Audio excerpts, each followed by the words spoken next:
Hey, welcome back to the channel. If you're new here, I'm Charles. Today I'm going to share some practical, easy steps to help you overcome that AI anxiety and actually feel empowered instead of overwhelmed. So let's dive in. First things first. A lot of our anxiety comes from not really understanding what AI is. When something feels mysterious or magical, it's naturally scary. Here's the simple truth. AI isn't some super intelligent robot brain that's thinking for itself. It's basically a really advanced pattern recognition tool. Think of it like autocorrect on steroids. Remember when you first used autocorrect on your phone? At first it was frustrating. Sometimes it got things hilariously wrong, but now you probably don't even think about it.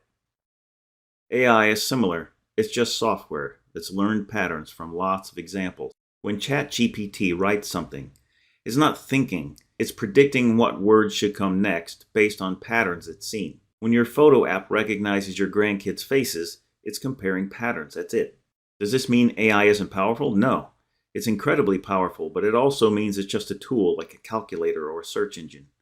And just like you learn to use those things, you can learn to work with AI too. You don't need to understand the complex science behind AI any more than you need to understand internal combustion engines to drive a car. You just need to know enough to use it safely and effectively. And the key word here is start small. You don't need to become an AI expert overnight. In fact, I recommend picking just one simple way to try AI that actually helps your daily life. Here are some easy starting points. For everyday tasks, try asking ChatGPT or Google's Gemini or Claude to help you write an email, plan a menu for a dinner party, or explain something you're curious about. Start with low-stakes stuff. For work, if you write reports or emails, try using AI to help you draft or edit. You're still in control. You're just getting a helpful first draft or a suggestion. For creativity, ask AI to help you brainstorm gift ideas, plan a trip, or even suggest books based on ones you've loved. Nowadays, I use it a lot for research. Not really so much for grocery lists, but some people use it for that. Super simple, but it showed me how the tool works. You are in control. You can start, stop, ignore suggestions, and go at your own pace. There's no test. No one's grading you. Just experiment when you feel like it. Now here's something really important, and I need you to hear this. Your experience, your judgment, and wisdom don't become worthless because AI exists. In fact, if you're over 40, you have something that AI will never have. Decades of real-world experience, emotional intelligence, and human judgment. AI can generate a business proposal, but it can't read the room in a meeting. It can suggest a response to a difficult email, but it doesn't understand the 10-year relationship you have with that colleague. It can research information, but it can't apply your hard-won wisdom about what actually works in practice versus theory. Think about this. You've already lived through massive technological changes. And just like those technologies, AI is a tool that enhances what you already know. It doesn't replace your value. AI is most powerful when combined with human experience and judgment. You are not competing with AI. You're potentially gaining a powerful assistant. One thing that creates a lot of anxiety is feeling like we need to understand every detail of how AI works. But here's a better approach. Focus on why you might want to use it, not how it technically functions. Ask yourself, what takes up too much of my time that I wish I could streamline? Maybe it's summarizing long articles or documents, getting a first draft of something so you're not staring at a blank page, organizing information or making sense of data, learning something new without falling down a rabbit hole of confusing websites. When you identify your why, your actual pain point or goal, then you can simply look for an AI tool that addresses that specific need. You don't need to become a tech expert.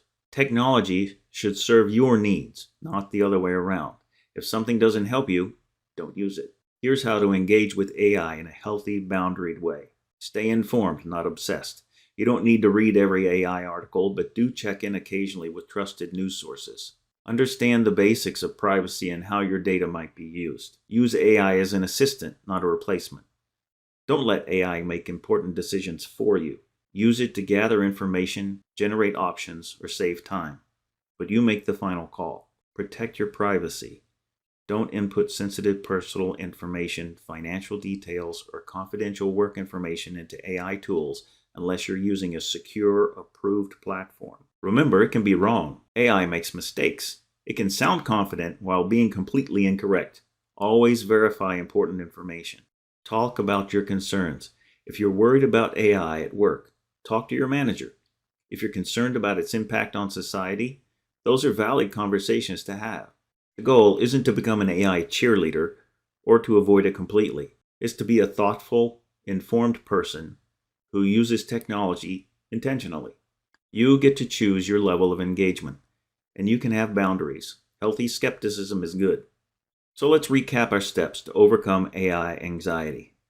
Number 1, understand what AI actually is. It's a pattern recognition tool, not magic. 2, start small and practical. Pick one simple way to try it with no pressure. Number 3, remember your experience is valuable. AI is a tool that works best with human wisdom. Number 4, focus on your why, not the how. Let your needs guide your choices.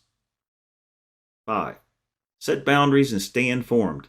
Engage thoughtfully, not fearfully. You've navigated massive changes before. You've learned new technologies, adapted to new ways of working and communicating, and you brought your wisdom and humanity with you every step of the way. AI is just the next chapter, and you're more than capable of engaging with it on your own terms. You don't have to use every new tool that comes out, but you also don't have to be afraid of it. You get to decide what role it plays in your life. If you found this helpful, give it a thumbs up and subscribe for more practical tech tips for our generation. And drop a comment below. I'd love to hear what your biggest AI concern is, or if you've tried any AI tools, what your experience has been. Thanks so much for watching, and I'll see you in the next video.